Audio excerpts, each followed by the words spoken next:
नमस्ते बच्चों, ठीक हो आप सब लोग? शुभोदय आप सबको। बच्चे, आज इस सेशन में हम 8th class Hindi second language यानी द्वितीय भाषा हिंदी पाठ 10 अनमोल रत्न, नाम क्या है? अनमोल रत्न का अध्ययन, दोहों का अध्ययन करेंगे। ठीक है ना? आपसे निवेदन है, आपका हिंदी सेकंड लैंग्वेज का टेक्स्ट बुक खोलिए। 8th class Hindi second language page number 53 खोलिए। ठीक है ना? देखिए बच्चों, यहाँ पर लिखेंगे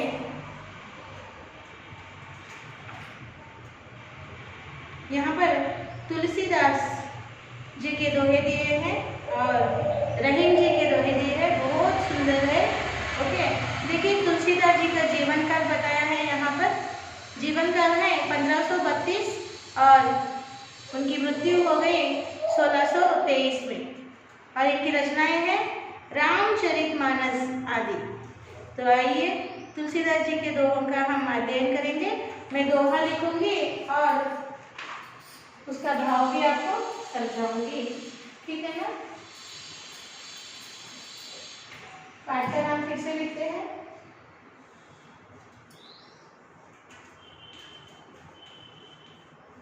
अनमोल रत्न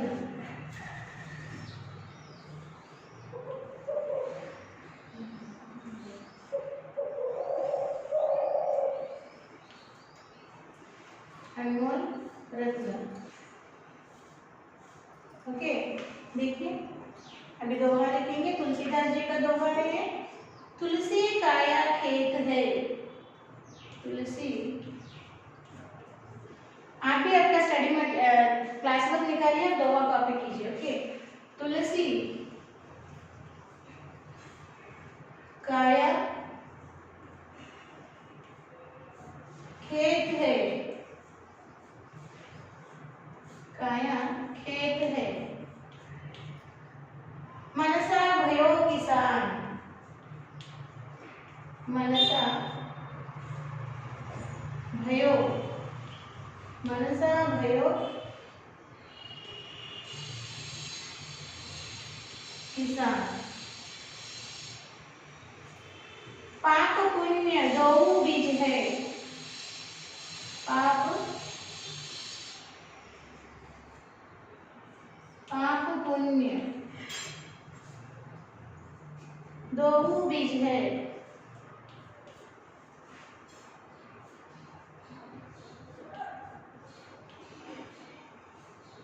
दो बीज है,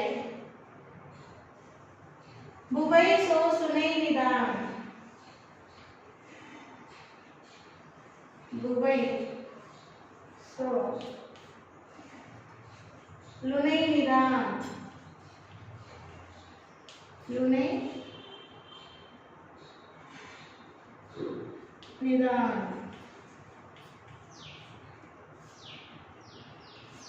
देखिए तुलसी जी के अनुसार, मतानुसार तुलसी काया खेत है, मनसा भयो किसान। तुलसी जी के मतानुसार तुलसीदास कहते हैं काया यानी शरीर, ये जो देह है, ये जो शरीर है, ये शरीर क्या है? खेत। खेत यानी फील्ड। ओके, मनसा भयो किसान, और जो मन है हमारा, जो मन, वो क्या है? किसान है। पाप पुण्य दो बीज है, और बीज क्या है? पाप और पुण्य दो बीज है, दो सीड्स है। बुवई सो लुने निदान, जो बोओगे वही फल तुम्हें प्राप्त होगा। इसका अर्थ है अगर आप जीवन में पाप के बीज बोओगे तो पाप का फल ही मिलेगा, बुरा फल ही मिलेगा। अगर पुण्य के बीज बोओगे तो पुण्य के फल ही, अच्छे फल ही प्राप्त होंगे।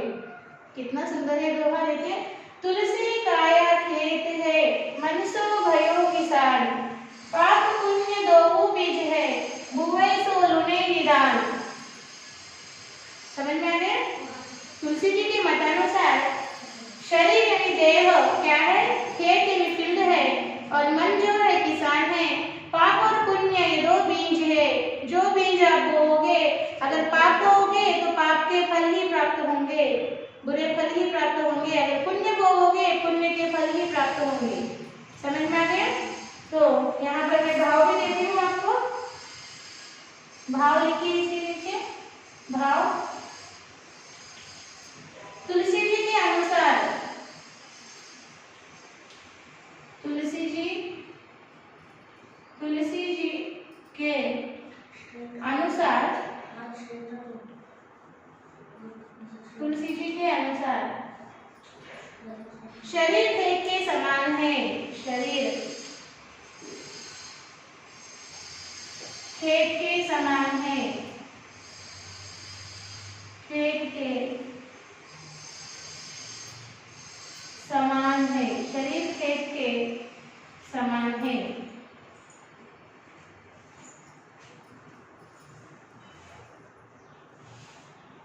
शरीर खेत के समान है और मन किसान के समान। और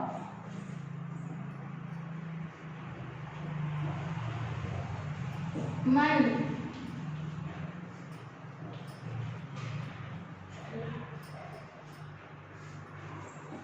किसान के समान, और मन किसान के समान। पाप और पुण्य दो बीज है। पाप और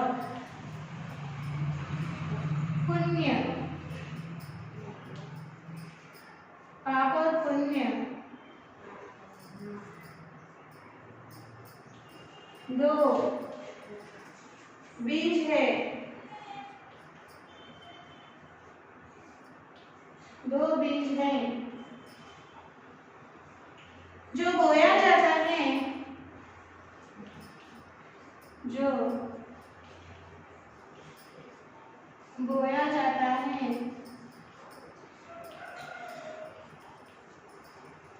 उसी को प्राप्त करना पड़ता है। उसी को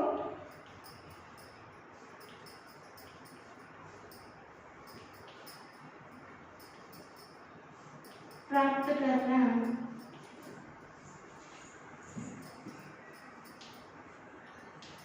पड़ता है। उसी को प्राप्त करना पड़ता है।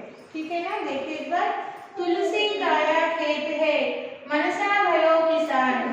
पाप पुण्य दोहु बीज है, बुवै सो लुनै निदान। इसका भाव है, तुलसी जी के अनुसार शरीर खेत के समान है और मन किसान के समान। पाप और पुण्य दो बीज है जो बोया जाता है, उसी को प्राप्त करना पड़ता है। सुंदर हस्ताक्षर में लिखिए बच्चों। फिर हम अगले दोहे की ओर बढ़ेंगे।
हो गया बच्चों, हम दूसरा दोहा देखेंगे।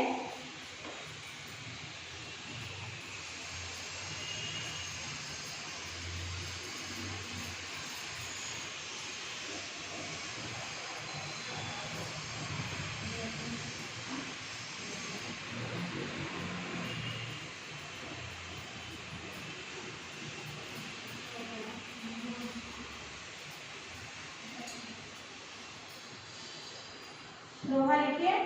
तुलसी साथी विपत्ति, तुलसी साथी विपत्ति, साथी विपत्ति,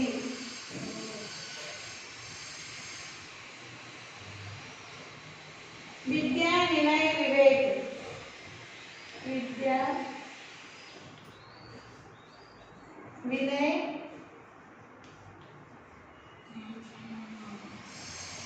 विवेक,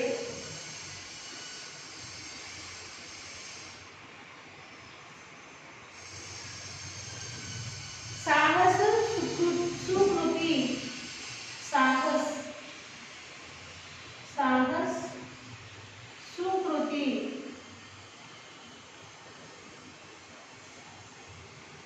सुसत्य व्रत, सुसत्य व्रत, राम भरोसे एक, राम भरोसे एक। देखिए, तुलसी जी के अनुसार विपत्ति के समय शिक्षा विनय विवेक साहस अच्छे कार्य और सच्चाई एक साथ देते हैं। देखिए, तुलसी साथी विपत्ति, विद्या विनय विवेक, यानी तुलसी जी के अनुसार मनुष्य के सच्चे साथी यानी सच्चे मित्र कौन है? जब विपत्ति आती है मनुष्य के ऊपर, विपत्ति का अर्थ क्या है? संकट, बुरा समय, मुसीबत, परेशानी आती है मनुष्य के ऊपर, तब मनुष्य के सच्चे मित्र कौन है? विद्या नॉलेज, विनय यानी पोलाइटनेस, विवेक यानी अच्छी बुद्धि सुबुद्धि, अच्छे सोचने की बुद्धि, विवेक यानी सुबुद्धि, और साहस, साहस यानी करेज, यही मनुष्य के सच्चे मित्र है। सुकृति, ओके, सुकृति यानी अच्छे कार्य, सुसत्य यानी सच्चाई, सुसत्य व्रत सच्चाई का व्रत, ओके, यही मनुष्य के सच्चे साथी है। समझ में आया बच्चों? फिर से ध्यान से सुनिए। तुलसी साथी विपत्ति, विद्या विनय विवेक, साहस सुकृति सुसत्य व्रत, राम भरोसे एक। तुलसी जी, तुलसीदास जी के मतानुसार मनुष्य के जब विपत्ति का समय आता है, मनुष्य के ऊपर संकट का समय आता है, तब मनुष्य के सच्चे साथी यानी मित्र कौन होते हैं? विद्या, विद्या का अर्थ है नॉलेज, विनय पोलाइटनेस नम्रता, विवेक सुबुद्धि, साहस करेज, सुकृति अच्छे कार्य, सुसत्य व्रत सच्चाई, ये मनुष्य के सच्चे मित्र होते हैं। समझ में आ गया बच्चों? तो इसका भाव देखिए, आपके किताब में इस तरह दिया है, मैं यहाँ लिख रही हूँ, उसे भी लिखिए। भाव, तुलसी जी के मतानुसार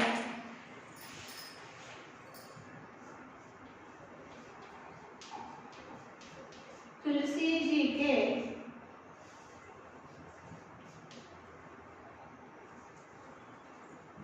तुलसी जी के अनुसार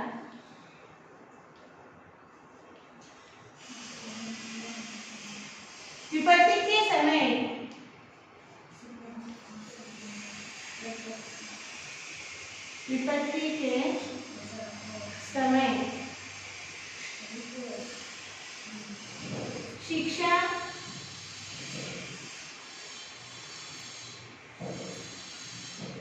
विनय विवेक, शिक्षा विनय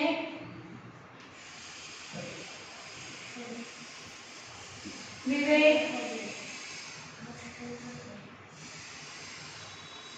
साहस,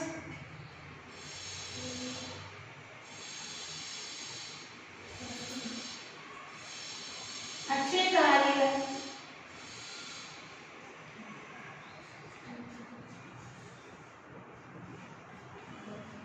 अच्छे कार्य और सच्चाई ही साथ देते हैं। और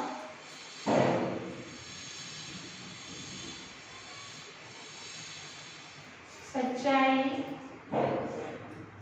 ही साथ देते हैं।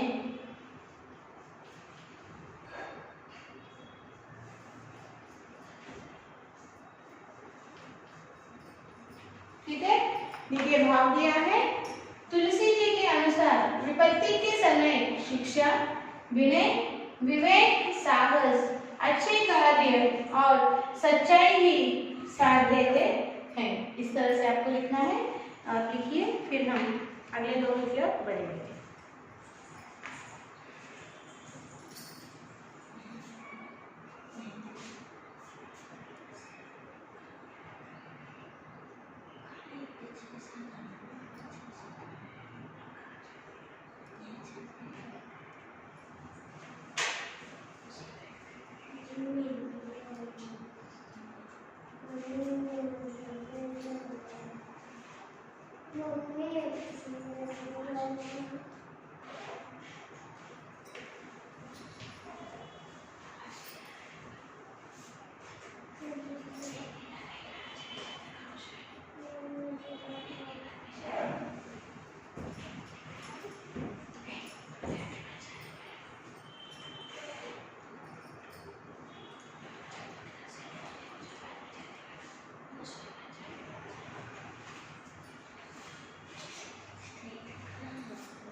हो गए बच्चों?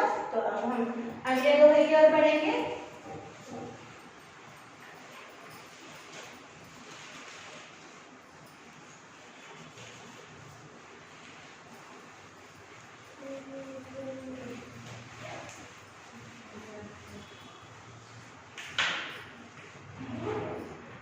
अगला दोहा है, रहीम जी के दोहे हैं बच्चों। उनका जीवन का यहाँ बताया गया है।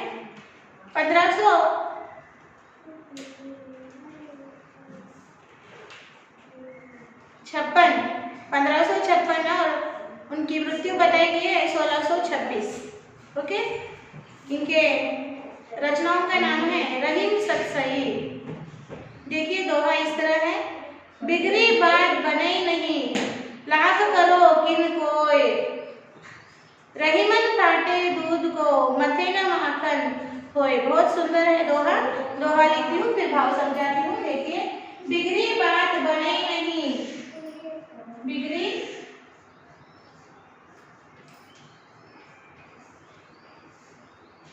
बिगड़ी बात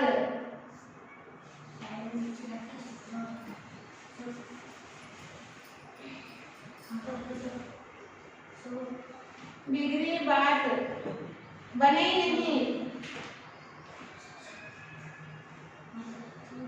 बने नहीं,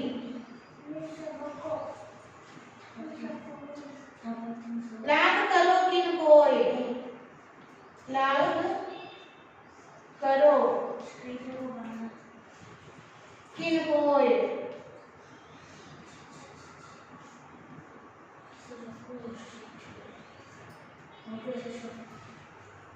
रहीमन फाटे दूध को, रहीमन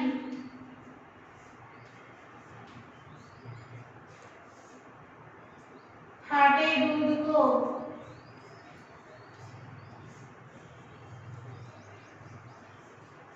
रहीमन फाटे दूध को, मथे न माखन होय, मथे न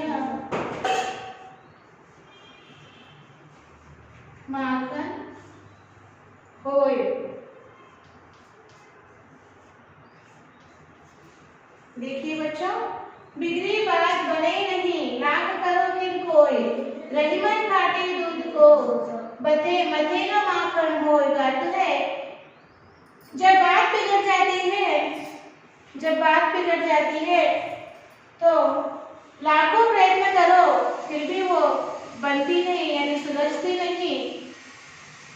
इसका उदाहरण इसकी उपमा इससे दी है कि जब दूध फट जाता है, यानी दूध खराब हो जाता है, पानी एक तरफ और दूध की गांठें एक तरफ हो जाता है। अगर दूध की उन गांठों को आप लाख हाथ से इस तरह से मथो, मथो यानी नरम करो, फिर भी दूध नहीं बन जाता। समझ में आ गया बच्चों? जब कोई बात बिगड़ जाती है, लाख प्रयत्न करने पर भी सुलझती नहीं। इसका तात्पर्य इस तरह दिया है, जब दूध खराब हो जाता है, दूध फट जाता है, जब दूध फट जाता है, दूध की गांठें एक तरफ होता है, पानी एक तरफ होता है, उन गांठों को लाख हाथ से मथो, मगर फिर दूध नहीं बनता। समझ में आ गया? तो यहाँ पर भाव इस तरह लिखिए बच्चों, भाव। रहीम जी के अनुसार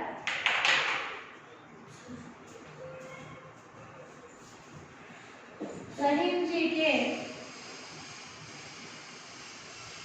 अनुसार रहीम जी के अनुसार जब बात बिगड़ जाती है, जब बात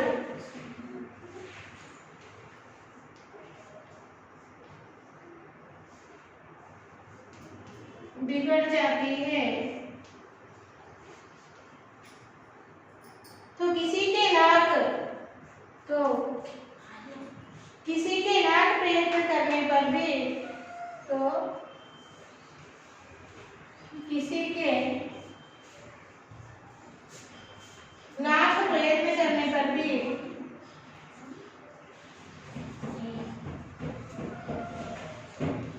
लाख प्रयत्न करने पर भी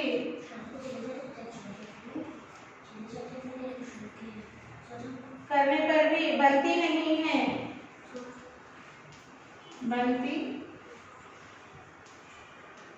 नहीं है। जिस तरह एक बार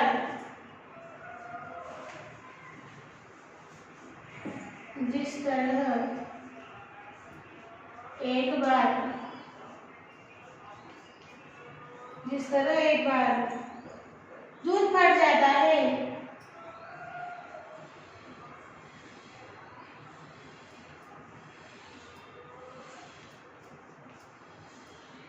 दूध फट जाता है तो उसे मथने पर भी,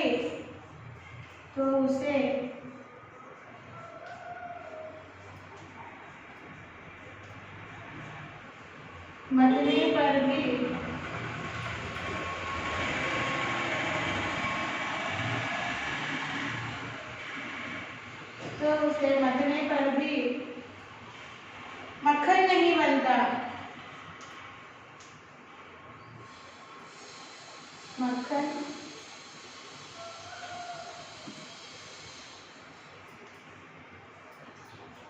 नहीं बनता।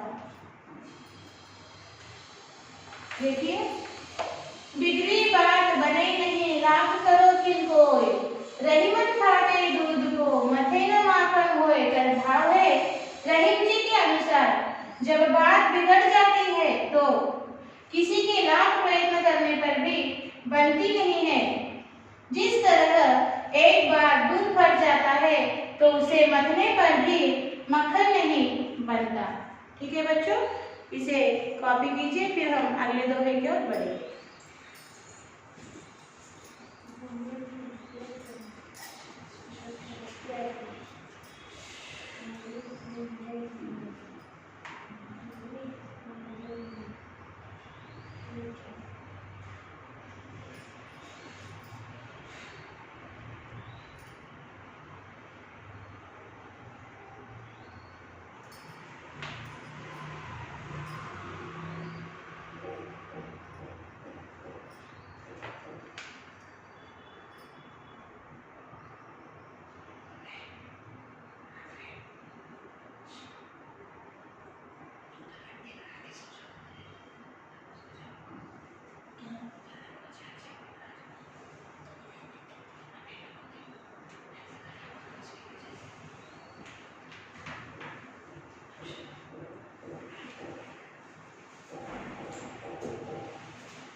हो गए बच्चों, अगला दोहा देखेंगे, ठीक है।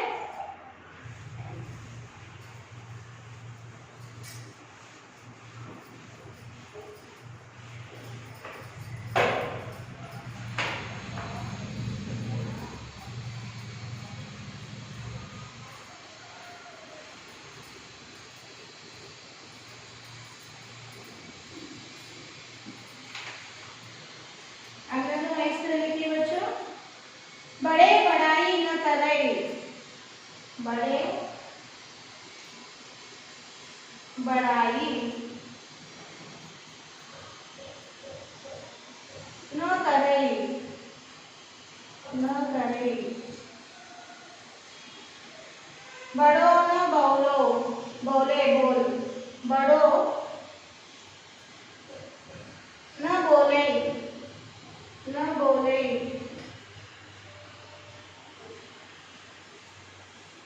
बोल, रहीमन हीरा कब कहे, रहीमन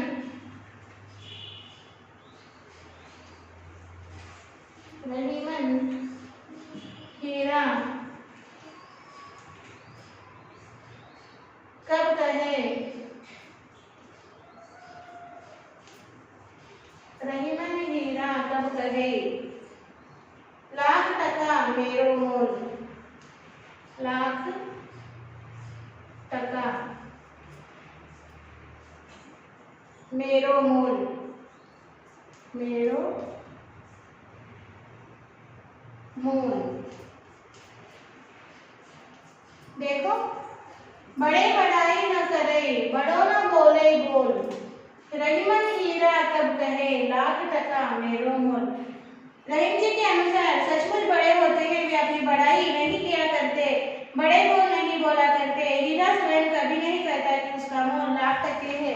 देखिए, बड़े बड़ाई न करे, बड़ो न बोले बोल, रहीमन हीरा कब कहे, लाख टका मेरो मोल। यानी बड़े बड़ाई न करे, जो बड़े होते हैं सचमुच अपने चरित्र से बड़े होते हैं, ऐसे बड़े विद्वान लोग अपनी बड़ाई नहीं करते, अपने स्वयं को, अपने आप को बड़ा नहीं बताते।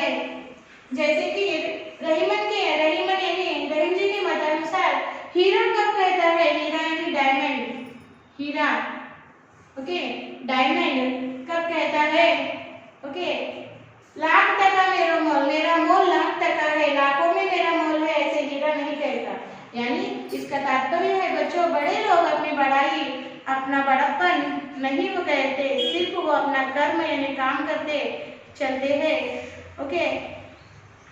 जैसे कि हीरा खुद का मोल नहीं बताता, उस तरह बड़े लोग अपनी बड़ाई नहीं करते, इसका तात्पर्य है। तो भाव इस तरह लिखिए बच्चों, यहाँ पर भाव, रहीम जी के अनुसार, रहीम जी के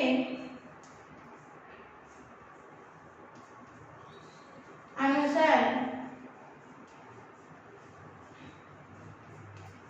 रहीम जी के अनुसार जो सचमुच बड़े होते हैं, जो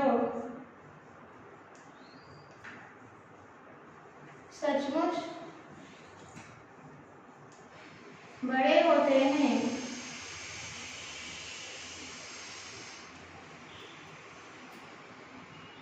वे अपनी बड़ाई नहीं किया करते, वे अपनी बड़ाई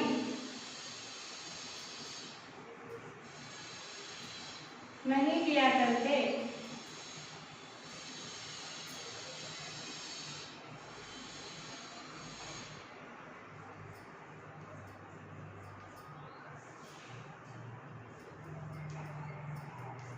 नहीं किया करते, बड़े बड़े बोल नहीं बोला करते, बड़े बड़े बोल नहीं बोला करते।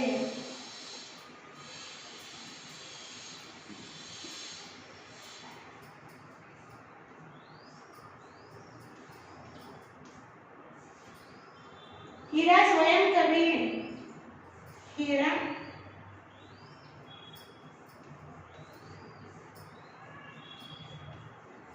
हीरा स्वयं कवि नहीं कहता कि नहीं कहता कि उसका मोल लाख टके का है। उसका मोल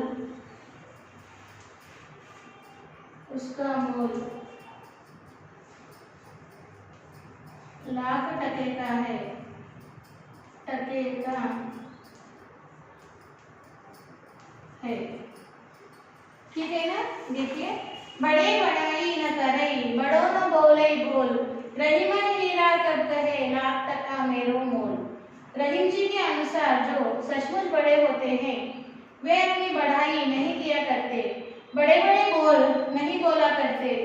हीरा स्वयं कभी नहीं कहता कि उसका मोल लाख टके का है, ठीक है ना। सुंदर हस्ताक्षर में लिखिए।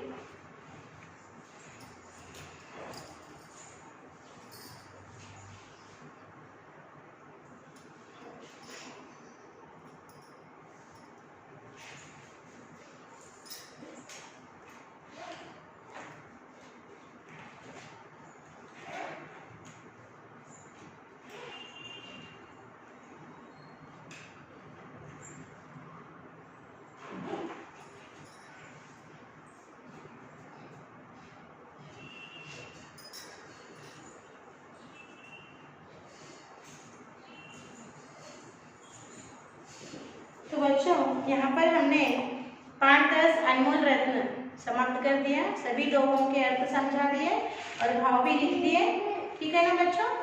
आज हम यहीं रुकेंगे और इस अनमोल रत्न दोहा पाठ के जो भी प्रश्नोत्तर है आपके स्टडी मटेरियल में से पहले पढ़िए, फिर उसे समझकर अपने शब्दों में लिखने का प्रयास कीजिए। आपका साक्षी आज इस तरह होगा। साक्षी लिखिए। साक्षी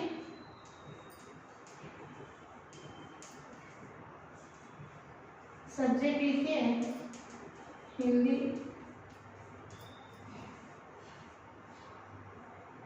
सेकेंड लैंग्वेज, क्लास लिखिए 8th क्लास, और HW लिखिए HW same as class work 1 time, और यहाँ पर पेरेंट्स लिखिए और यहाँ पर टीचर्स आपको स्कूल शुरू होने पर साइन देंगे, ठीक है ना। होमवर्क लिखकर सुंदर हस्ताक्षर में लिखकर जो स्कूल का मेल आईडी आपको दिया गया है बच्चों, उस मेल आईडी को समय में भेज दीजिए। फिर हम अगले सेशन में एक अगले पाठ के साथ मिलेंगे। तब तक बच्चों धन्यवाद, बाय बाय।